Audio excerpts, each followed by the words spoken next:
Merhaba arkadaşlar, kanalıma hoş geldiniz. Bugünkü örgü anlatımda Tunus işinden bu güzel modelin anlatımını yapacağım arkadaşlar. Modeli dilediğiniz örgü çeşitlerinizde kullanabilirsiniz.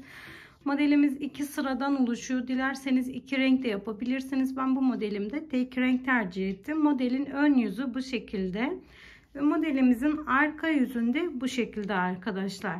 Modelimiz 3'ün katlarından oluşuyor. İlmeğinizi atarken 3'ün katları olarak hesaplarsınız. Bebek battaniyesinde kullanacaksanız eğer öncelikle 1 metre zincirinizi çekin. İhtiyacınız olan ilmeklerinizi o şekilde çıkartabilirsiniz arkadaşlar. Bebek yeleklerine de çok yakışıyor. Model yumuşak ve delikli olduğu için İnce ip kullanırsanız yazlık örgülerine de çok güzel olur ve bebek yeleklerine de çok güzel olur arkadaşlar. Artık nerede isterseniz kendi istediğiniz gibi dilediğiniz örgü alanda kullanabilirsiniz. Çok amaçlı bir model. Bunu yaparken 3,5 numaralı şiş kullandım ve bebe yünü kullandım. Dilediğiniz bebe yünü tercih edebilirsiniz. Hemen modelimizin yapılışına geçiyorum. Yine 3,5 numaralı bir şiş tercih ediyorum. Herhangi bir bebe yünü olabilir, hiç fark etmiyor. Kısa anlatım yapacağım, birkaç tane ilmek üzeri yapacağım. 3'ün katları olarak ilmeklerimi atıyorum bu şekilde. Sıkılaştırma zincirimi yaptıktan sonra 3'ün katları olarak ilmeklerimi sayıyorum. Şöyle 3, tekrar 3 zincir. Bu şekilde de ayarlayabilirsiniz ilk sıranızı. Model anlatımı için bu kadar yeterlidir. 3'ün katları olarak oluşturuyorum ben. Her bir zincirimin içinde bir tane ilmeğimi çekiyorum. Sıra sonuna kadar bütün ilmeklerimi aynı şekilde örüyorum.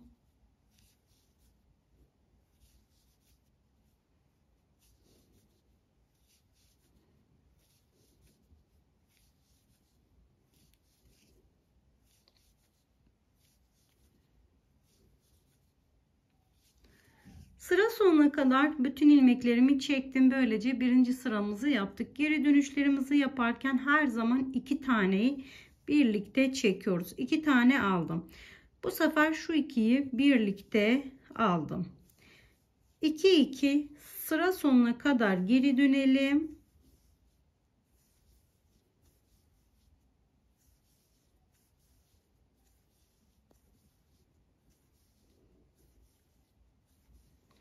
Bu sıradan itibaren modelimizi kuruyoruz arkadaşlar. Bakın birinci sıramızı tamamen bitirdik. Geri dönüşümüzü yaptık. Birinci ilmeğim, bakın şuradaki ilmeğim zaten şişimin üzerindeki ilmek. Sıradaki 3 tane ilmeğimi birlikte örüyorum. 1, 2, 3. 3 taneyi birlikte aldım. İpimi şöyle içeriye çektim. Başına doluyorum. Bir sefer başına doladım. Yine üçlünün içinden 3 taneyi birlikte ördüm.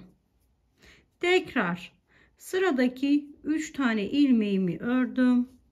Başına doladım ipimi. Aynı şekilde bir kere daha o yuvadan ördüm.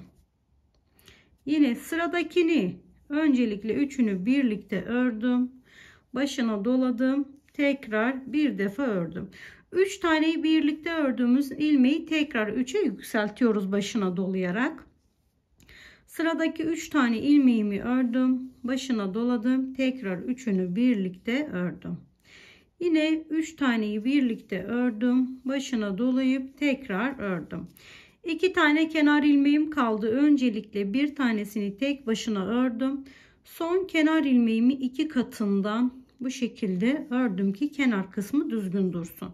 Yine 2 geri geliyoruz. En baştaki 2 taneyi aldım.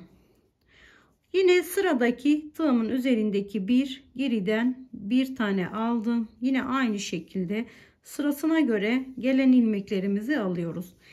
2 ve 2 ve 2 sonuna kadar 2 alarak geliyorum. Sıramın sonuna kadar geldim. Böylece birinci modelimizi kurmuş olduk. İlk sıralardan hemen belli olmayabilir. Şimdi tekrar bütün ilmeklerimi tek tek örüyorum. Birinci sırama uyguluyorum. Sıraya göre gelen ilmeklerimi örüyorum. 1, 2, 3. Her bir ilmekten bir ilmek alıyoruz. Sırasına göre ilmeğimizi aldık. Sırasına gelen ilmeğimizi aldık. 3 tane ilmeklerimiz var. Her birinden bir defa çektim. 3 tane ilmeğim var. Her birinden bir defa çektim. Kenar ilmeğimi önce bir tanesini ördüm. Diğerini 2 katından ördüm. Yine geri geliyorum. Hepsini 2 2 2 sıra sonuna kadar ikişer tane alıyoruz.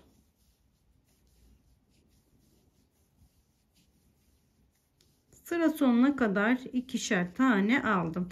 İkinci sırayı uyguluyoruz. İkinci sıramızı hatırlarsanız 3 taneyi birlikte kesiyoruz. Zaten ilmeklerimizin yerleri belli. Baştaki ilmeğim zaten şişimin üstünde. Sıradaki 3 taneyi birlikte aldım. Başına doladım. Aynı yuvadan bir kere daha aldım. Kestiğim üçünün yerine yine 3 tane ilmek yaptım. Yine sıradaki 3 tane ilmekten aldım. Başına doladım. Aynı yuvadan bir kere daha aldım. Sıradaki 3 taneyi birlikte aldım. Başına doladım. Yine artırma yaparak 3 tane ilmeğimi tamamladım. Üçünü bir ördüm. Başına doladım. Aynı üçlüyü tekrar ördüm. Üçünü bir ördüm. Başına doladım. Aynı üçlüyü tekrar ördüm. Kenar ilmeklerimi önce birincisi sonra ikincisini 2 katından aldım. Model bu şekilde ilerliyor arkadaşlar. Sizin de gördüğünüz gibi tekrar geri geliyoruz. Hepsini çift örgü olarak alıyorum. 2 sıra daha beraber yapalım. Biraz daha model belirgin olsun. Bu modelimizi de kapattık. Tekrar geri geliyorum. Geri geldim. Tekrar ileri gidiyorum. Yine yeni model için zemin hazırlıyoruz. Bütün ilmeklerimi tek olarak örüyorum. Bir sonraki sıra için zemin hazırlıyorum. Eliniz sıkıysa büyük numaralı şiş tercih edebilirsiniz arkadaşlar. Ona göre yumuşacık olur örgünüz. Eliniz sıkı, şişiniz de küçük olursa modeliniz çok sert olabilir. Bakın tekrar zeminimi hazırladım. Yine geri geliyorum. 2 2 geri geliyorum. Şöyle 2 2 2 hepsini 2 2 alarak sıramın başına kadar geldim. Bunu da gösteriyorum. Hemen bakın model hazırladık. Tekrar şöyle üçünü bir aldım. Modelimiz demiştim zaten 2 sıradan oluşuyor. 3 ilmeğin katlarından oluşuyor. Bir tane bu kenar, 2 tane şu kenar, ara ilmeklerimiz zaten 3'er tane. Tekrar üçünü bir aldım. Başına doladım. Sıradaki üçünü bir aldım. Başına doladım. Sıradaki üçünü bir aldım. Başına doladım. Yine ördüm. Ve kenar ilmeklerim. Arkadaşlar bu kadar yeterli. Kaç defa yaparsak yapayım sonuçta aynı modelin tekrarları. Geri geliyoruz. Tek tek ilmeklerimizi örüp yine geliyoruz. Tekrar geri geliyoruz. Bu sefer yine bu modeli uyguluyoruz. Bu yeni modelim. Bu da önceden yapmış olduğum model arkadaşlar. Kenarında biraz kıvırlama oluyor burası. Kenar tığlaması yapınca geçiyor zaten. Kesme işlemini de göstermek istiyorum. Kesme işlemini yaparken arkadaşlar yine geri geliyorum. Bütün ilmeklerimden çift alarak geri gelme işlemini yapıyorum. Geri gelme işlemini yaparken İsterseniz düz sırada örün, isterseniz bu şekilde hemen direkt örebilirsiniz.